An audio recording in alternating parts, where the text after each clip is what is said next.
In New Hampshire's Ravenswood, the cold doesn't creep, it remembers. You'll feel it first as a drop in temperature, then as breath on your neck that smells of dust and waiting. The dead don't knock here. They just decide you're theirs. So tell me, what happens when the house you live in was never yours to begin with?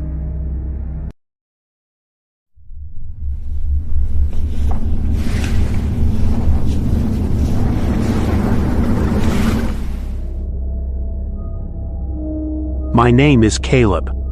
I was 22 when I learned that some doors do not need to be opened. They simply remember you. This is my confession. It started in Mercer, New Hampshire. No, that's a lie. It started before me. In the walls. In the blood. In the slow rot of a woman who died alone, waiting for children, who came home 3 days late and found her staring at a ceiling she could no longer see. But I didn't know that yet. In 2016, I lived with my mother in a rented flat above a closed-down pharmacy. My father was overseas, contract work, he said. We learned not to ask. My older brother had moved to Boston for school, so it was just us. Just Mom and me, rattling around in a place that never quite warmed up, no matter how high we turned the radiators. I was in my final year of high school. My life was small, predictable. School, homework, dinner, sleep. Repeat. The first sign was the walking. Not footsteps, walking. The sound of someone with a cane, pacing the roof above my bedroom. Thump-drag. Thump-drag. Night after night. I'd lie there, staring at the ceiling, counting the seconds between each strike. Thump-drag. Thump-drag. Thump-drag. I asked Mom about it on the fourth night. She was at the kitchen table, mending a shirt with hands that had learned stillness from years of waiting. You hear it too, I said. Not a question. She didn't look up. Old buildings settle, Mom, she paused. The needle hovered. Some things, she said slowly, are not meant to be named, Caleb. You name it, you own it. You own it, it owns you. She went back to her stitching. The conversation was over. I was young. I let it go. Years passed. I graduated. Started community college. Fell into the usual distractions. Friends who laughed too loud. A girl with dark hair who taught me that loneliness could be temporarily outsourced, and eventually, the games. Online games mostly. Late-night marathons with voices in my headset, strangers who became friends who became strangers again. It was stupid. It was normal. It was the last normal thing I ever had. The night it changed was a Tuesday in late October. My girlfriend, Anna, and I had fought. Something stupid. Something I can't even remember now. I went to bed early, phone silent on the nightstand, the weight of the argument pressing against my ribs like a second heart. I woke at 1:23 a.m. Not gradually. Not the slow surfacing from dreams. One moment I was under, the next I was present, eyes open, every nerve screaming alert for reasons I couldn't name.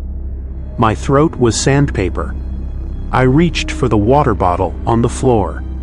And then I felt it. The temperature in the room had dropped.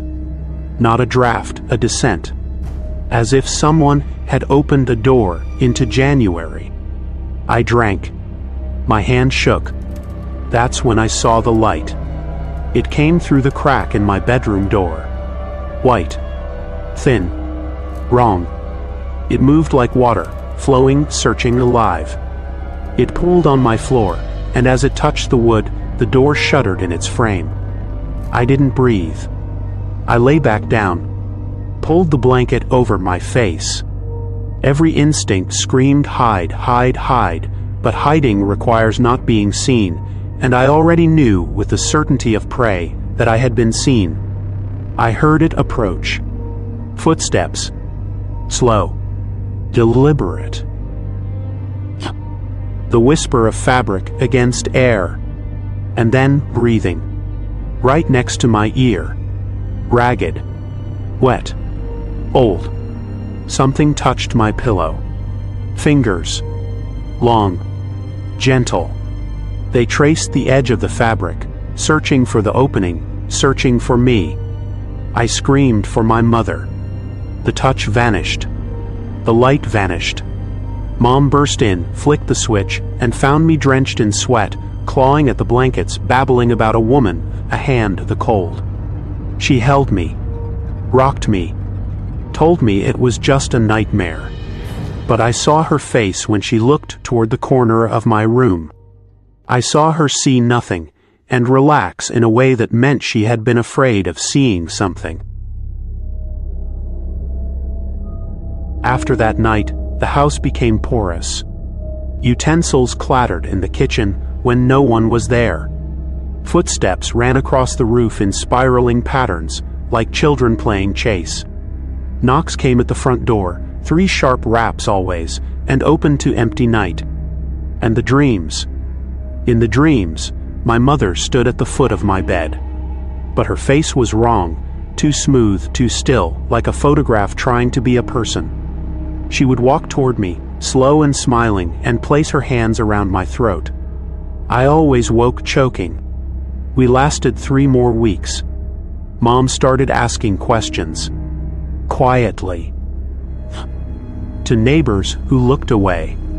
To the old woman who ran the corner store, who crossed herself when Mom mentioned our address. Finally, someone talked. The family before us, they said. An old woman. Her son, his wife, their child. They left for a weekend trip to the lakes. The old woman stayed behind. She had a bad heart. They knew she had a bad heart. They found her 3 days later. On the bedroom floor. Eyes open. Waiting. They say she's still there, the neighbor whispered. Waiting for them to come back. Waiting to ask why they left her. I watched my mother's face drain of color.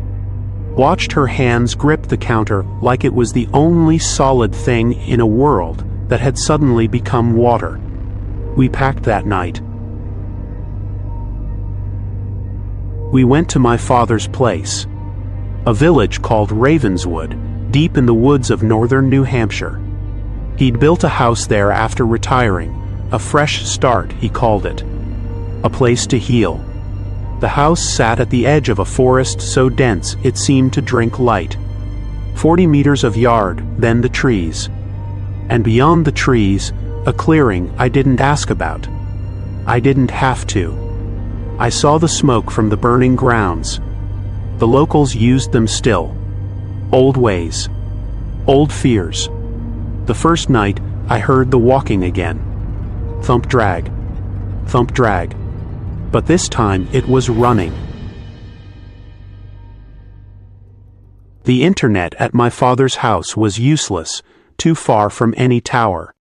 But if I went to the roof, I could get a signal. Enough to game. Enough to pretend I was somewhere else. I spent hours up there. Phone in hand. Back to the forest. Always back to the forest. Because when I faced the trees, I felt it. Watching. Not a gaze, a hunger. Patient. Ancient. It pressed against the back of my neck like a fever. I told myself it was nothing. Leftover fear from the old house. Trauma. Imagination. I was wrong. The first stone came on a Thursday evening, just after sunset. I was on the roof, talking to Anna. Walking in slow circles, the way you do when you're young and in love and have nothing real to say. The stone landed 2 feet behind me. Small. Smooth. Warm, as if it had been held. I laughed it off. My family pranking me. Had to be. 2 nights later, 3 stones. Not thrown, placed. In a perfect line, exactly where I'd been standing moments before. I ran inside. My father was in the kitchen. I asked him, accused him. He looked at me with an expression I couldn't read. Why would I throw stones at my own son? The question hung there, unanswerable. I started sleeping with the lights on. It didn't help. Every night, I felt her at the door, watching, waiting. The pressure of her attention was a physical weight, pressing against the air, pressing against my skin. One night, I was on the phone with Anna, lying in the dark despite the light, when I heard it. Anklets. The soft jingle of anklets, walking from my room toward the kitchen. I went silent. Anna asked what was wrong. I couldn't speak. The sound walked through the kitchen, out the back door, toward the forest. And then, after a long, terrible minute, it walked back. I heard it cross the yard, heard the kitchen door open, heard it move through the house, down the hall, toward my room. I screamed at Anna, something's here, and hit every light switch within reach. The sound stopped, inches from my bed. I didn't sleep for 3 days. The next morning, I told my father everything. He listened. His face did something I'd never seen. It cracked. Just slightly. Just enough to show the fear beneath. I've heard it too, he said quietly. The anklets. And other things. He told me about the workers. The men building the addition on the east side. One of them had seen a woman and a child hanging from the ceiling fan in my room. Their bodies coated in fine dust, like sand, like they'd crawled up from a riverbed. Another had seen them in the corner of the ceiling, sitting, watching. The woman's face utterly still, utterly blank. The child's head turned at an angle no living neck could manage. A third, a young man tough as oak who didn't believe in anything, had seen the woman at dusk, sitting in the old pine by the house, holding her daughter, feeding her something small and dark. She just looked at me, he'd whispered to my father. Didn't move, didn't blink, just looked. We went to the local priest, a small church at the edge of the village, white clapboard and a cross that caught the sunset like blood. Father Merrill listened, didn't interrupt. When we finished, he poured 3 cups of tea with hands that trembled only slightly. There was a woman, he said finally, from this village, married to a man over in Hemlock County. In 2008, during the fires that year, her daughter was killed. A barn collapse. They never found the body whole. He paused. She walked back here, through the forest. 40 miles, they say. Walked right to her parents' door. And then, he didn't finish. He didn't have to. She's still there, I said. In our house. Father Merrill looked at me with eyes that had seen too much. She's not in your house, son. She is your house now. That land. It remembers her. The waiting. The grief so heavy, it bent the wood and stone around it. She doesn't want revenge. She wants her daughter back. And failing that, she wants company. He gave us instructions. A prayer of binding. A ritual of release. It may calm her, he said. It may not. But she will never leave. That land is hers now. You are simply guests. We did the ritual. For a while it helped. The sounds faded. The pressure lifted. I could walk through my room without feeling watched. But I knew. In the quiet hours, when the house settled and the wind died and the only sound was my own heartbeat, I knew she was still there. Waiting. Not for release. Not for justice. For company. Last week, I came home late from a friend's house. The power was out.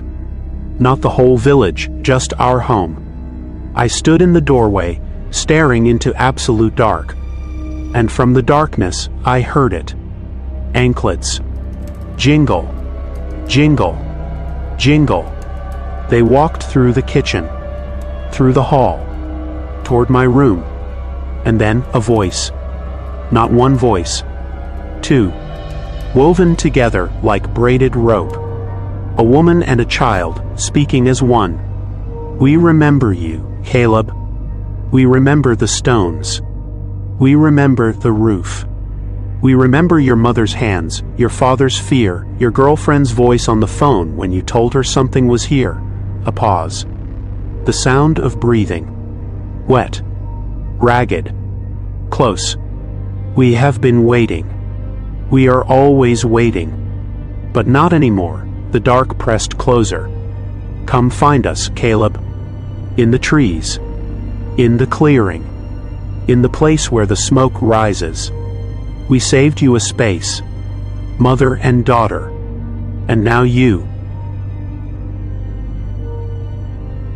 This is the story of the Ravenswood house, New Hampshire. It is not a ghost story. It is a vigil. The dead do not always seek revenge. Sometimes they seek only what they lost. Sometimes grief is so vast it becomes a place, a house, a forest, a room where the temperature never rises. The woman in that house does not hate the living. She misses them. She misses her daughter. And she has decided that I will keep her company. So listen closely, family. If you ever move into a place that feels too quiet, if you hear footsteps where there are no feet, if you feel the weight of a gaze that has nowhere to go, do not wait. Some houses are not built on land. They are built on loneliness. On the final, terrible moment when a mother realized her child was not coming home. And some guests are not allowed to leave. If you have a story that haunts you, send it to contact.thedreadcodex@gmail.com. Your truth becomes our tale. Your likes and comments keep these stories from being forgotten. Until next time, may your doors stay locked. May your dead stay buried. Good night.